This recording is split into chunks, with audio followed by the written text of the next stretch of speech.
Wait, there is the happiest man on Yes, earth? there is. I thought it was me. Yeah, I love it.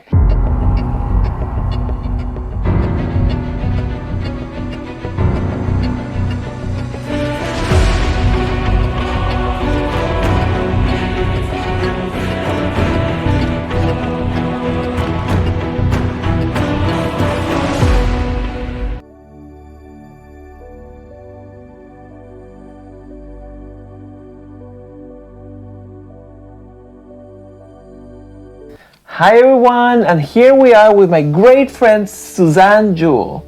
Hi, Gustavo. I'm so glad to be here today. I am so glad that you're with us here today. I would like to tell the world who you are. So you are the mindful entrepreneur. Yes. You also are aware, the global Playboy executive, something like that? Former global TV executive with Playboy TV. There you go, TV executive. And you are a teacher of mindful meditation. Yes. And also you are the host of Mindful Meditations Miami. Mindful Mornings Miami, but yes, same thing. Mindful Mornings Miami. Oh my God. So, do you remember our friend?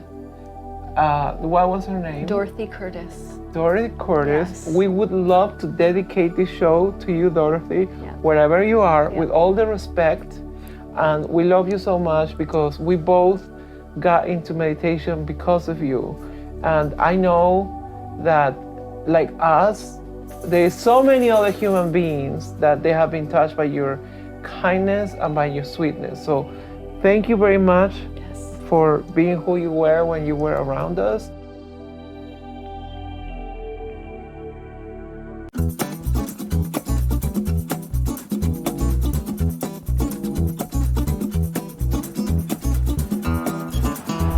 The video is about to start. Don't forget to subscribe and turn on notifications. There we go! So let's start with the main question. Yeah. So that would be, what is meditation? It's a really important question, Gustavo, and I think that one of the things that many of us have maybe heard that word before. I wish we could see everybody's hands. I've meditated, you've meditated. I tried. Meditation at its essence is a way to gather your attention and focus on something.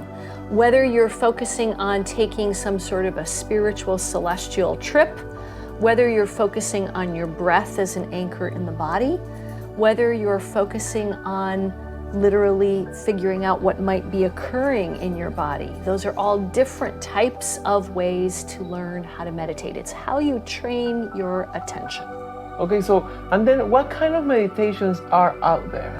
So there's all sorts of, literally over all of the hundreds of years and the lineages of faith and wisdom and spiritual practices. There might be something that's going to be a guided visual meditation. There might be something that's actually going to have you learn a body practice. There's ways that you can become more embodied in a meditation. It's not always, many people, first timers, will do a meditation where they leave. They literally will do some sort of transcendent kind of experience. Okay, so what happens to your body when you meditate? So it's a ancient practice. You know, one of the mentions that I slightly talked about was that mindfulness as a form of meditation is about 2,600-year-old practice. Wait, what? Almost 3,000 years old. There are now thousands of evidence-based research studies all the way from literally Massachusetts General Hospital to the Center for Healthy Minds at the University of Wisconsin-Davis. So very credible places that it has been determined that everything from your blood pressure to the amount of cortisol, which is kind of the adrenaline thing that happens when you're in a state of anxiety, that all of those bodily impacts, including reductions of stress, better sleep. There's even a practice called mindful eating, where you learn how to literally be much more mindful about what are you putting in your mouth, how are you savoring it. I find, for example, I'm a writer, and I find that the more focused I am about my regular practice, I actually have more creativity to write. What happens to your mind when you meditate, or with your brain? So there's another beautiful A beautiful thing that is been now proven that if you are, for example, the happiest man on earth, and his name is Mathieu Ricard. Wait, there is the happiest man on Yes, earth? there is. I thought it was me. Yeah, I love it. How do we know he's the happiest person? Because they actually put him in an fMRI machine and looked at his brain. And they looked at the areas of the brain that light up around topics and experiences of happiness. And it seems to be that the cortical folds, which if you look at a brain, it's got that gray matter that kind of looks like jello. The cortical folds in his brain are particularly thicker and more resilient in his brain than most human brains. Do you have to be like a really enlightened spiritual person? You know, when I think about people that meditate, I think of people like monks, like highly, like people that I could never attain what they're you know what I'm saying? That they're special and I'm just a simple mortal. Yeah, it's interesting because they're literally in the Buddhist practice, at least, there is a path for monks and nuns, and then there's a path for what is called householders. Everyday people who have everyday lives, right? But they still want to have some of the benefit of the juice or the mojo that you get from having a practice. Kobe Bryant used to be a big meditator. Okay. Oprah Winfrey's a big meditator. Wow. My teachers are actually teaching meditation to the parliament in Britain. Many people don't know that in the United States, the congressman from Ohio, Tim Ryan, has written a book called Mindful Nation, and Tim Ryan actually offers mindfulness practice every single week on the Hill for any stressed out legislator that's looking for a place to get a pocket to pause. There are lots of people who recognize that meditation and a practice of meditation is actually a form of high performance. It's a form of personal development. I've now created a 5 or 10 minute practice where if I don't do it, I feel the same way as if I don't brush my teeth. I guess it's more like discipline, and once you start seeing the results, you keep doing it. Well, right? and here's the curious part about it. Over time, you will know that there will be some benefit, but it's a very Western thing for us to want something from it, instead of just doing it for the sake of trying to see what your experience is. Why shall I consider meditation? When I mean yeah, why should you anyone? viewers and me. I'll tell you a really quick, just drop into my story because I think it's worth hearing. Okay. A couple of years ago, Gustavo knows this very well, I went through a particularly stressful time in my life. I was living in Miami, a few blocks from here. I was working in Ethiopia for the Gates Foundation, and my mom was dying of cancer up in Michigan. And that commute and that crossing of a pond and the time zones and the planes and the stress of her passing sent me into a state of panic, and I started getting anxiety attacks. So my reason for why did I start and does it matter was to actually help me be able to calm down all of what was really inflamed and very overly energized. Many of us in the world we're in right now are kind of in an autopilot mode. I do this, I do this, I do this, I do this, I go here, I go there, I gotta get this done, and we're not particularly present. And sometimes a health crisis is what calls us to wake up. That was my case. How is breathing tied to meditation? Why is it so important? So most of us are also not particularly fully in our body at almost any given time of the day. Most of you have 24 hours in your day, and out of that you're probably asleep about 6 to 8 hours, and that leaves you 18 hours to be vertical. Harvard has done a study that shows that 47% of the time, our waking hours, our mind is either in the past, ruminating about an argument or something we didn't get done or anything that has been done, has happened, or in the future, and we're obsessing about what it is that we want to have happen. Now take 47% of 18 hours, make it 50 for the ease of 9 hours. Yes. 9 hours of your day you are wandering in your mind between the past and the future. You're not here. Because we're literally not in our bodies sometimes. Right. You're with the coffee, you're with the water, you're with the phone, you got the keys, you got the kids, you got the backpack, and all of a sudden you land at the driveway to drop the kids off and you're like, where am I? So when we outsource the question of where are you, the real question for me of GPS means, what is your geophysical space right now? Right. And part of that being mindful is, okay, where am I seated and what does this seat, where's my body making contact with something? That will get you in your present body and in this present moment right here and right now. But the reason why it's so important is that so many of us are on that autopilot.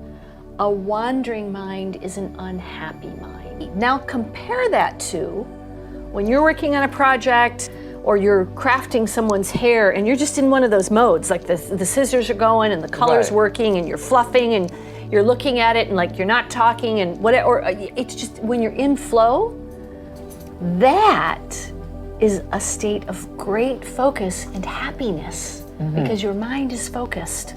Our mind is not happy when it's like a sieve wandering all over the place. And none of this would be possible if it wasn't for the support of Gustavo Brand Studio, where hair becomes in high art, and Sultry Eyelash Studio, where they bring out the goddess out of any woman, and South Beach Charity Angels. If you want more information, please read the link below. So I wanted to bring this because this is my little toy to talk about why breathing is important and to get us to breathe together, because I can tell you about it, but that's like telling you about swimming, and the only way you understand swimming is by going swimming. Okay? So this little ball is going to be us. When I pull it out, I'm going to invite you to breathe in and fill your lungs and your belly. And when I push the ball together, I'm going to invite you to push the air out of the belly and through the nose, okay? So let's take a breath in through the nose. Hold it for 1. Push out through the mouth like a straw.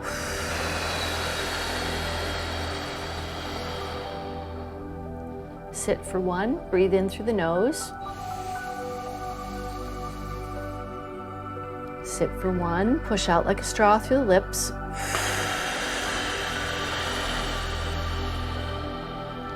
Do 1 final cycle, breathing in through the nose. Sit for 1, breathe out.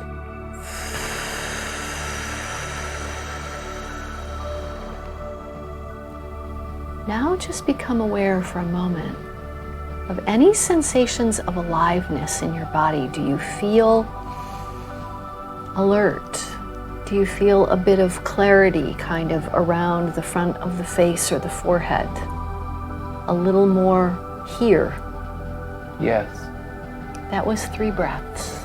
And those were intentional breaths. Right. And the reason why breathing matters is because when you breathe in through the nose like we did, you actually bring oxygen to the front of the part of the brain that is the more rational part of the brain.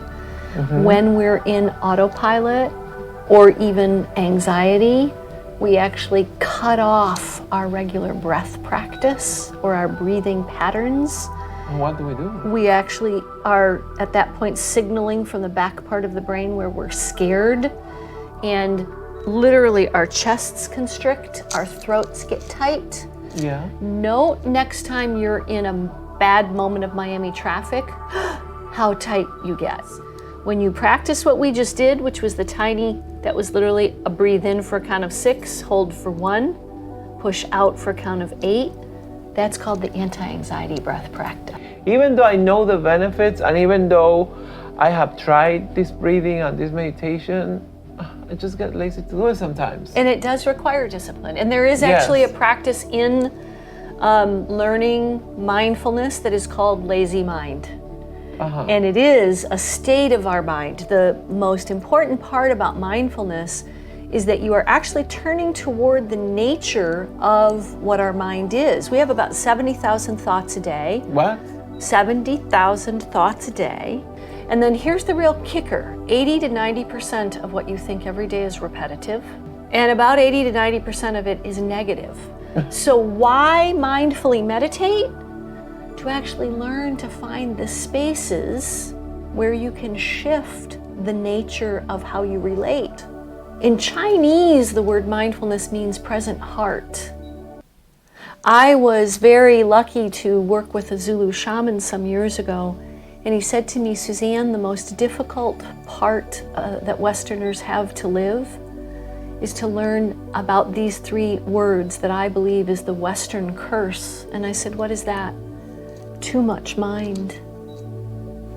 Too much mind. World. What is mindfulness? So mindfulness is from part of the 2,600-year-old Buddhist practices that teach a series of training capacities of how, I mentioned at the beginning, how you learn to pay attention.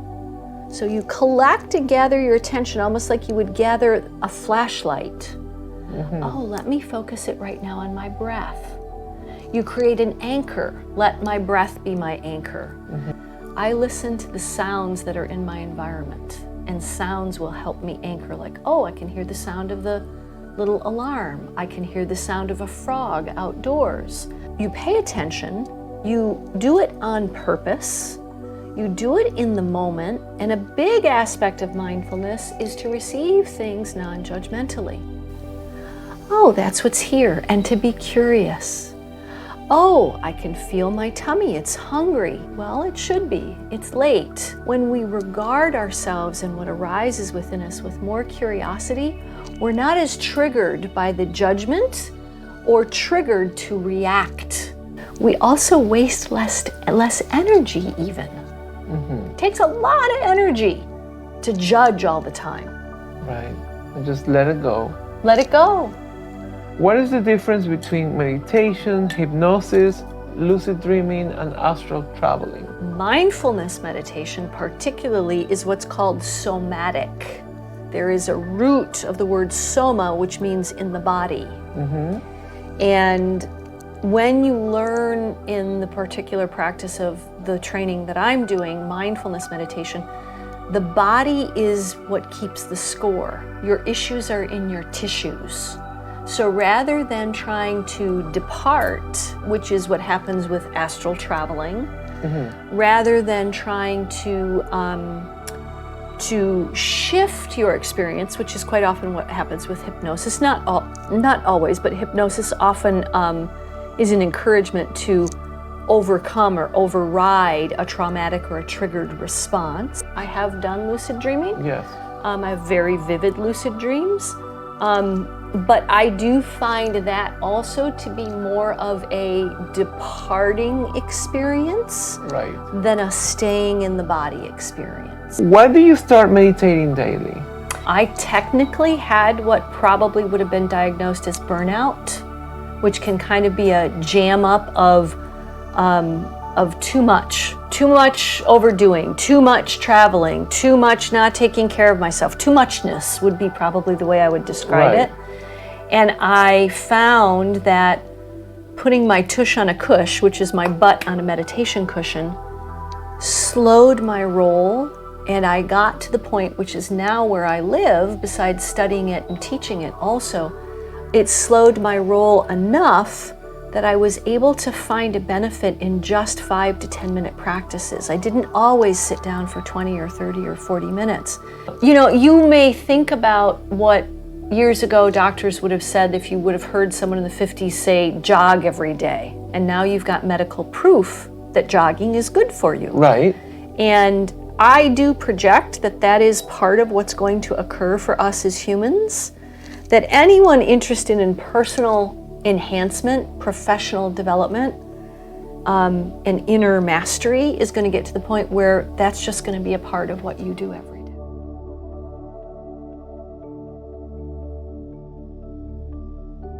Thank you for watching. Please don't forget to subscribe and turn on notifications. That's clicking on the little bell. Comment all you want. If you enjoyed the video, please give it a like. Don't forget to subscribe to grow the community. And also, don't forget to follow our social media. And if you want to go ahead and share this video in all your platforms, share the love. Till next time! Bye.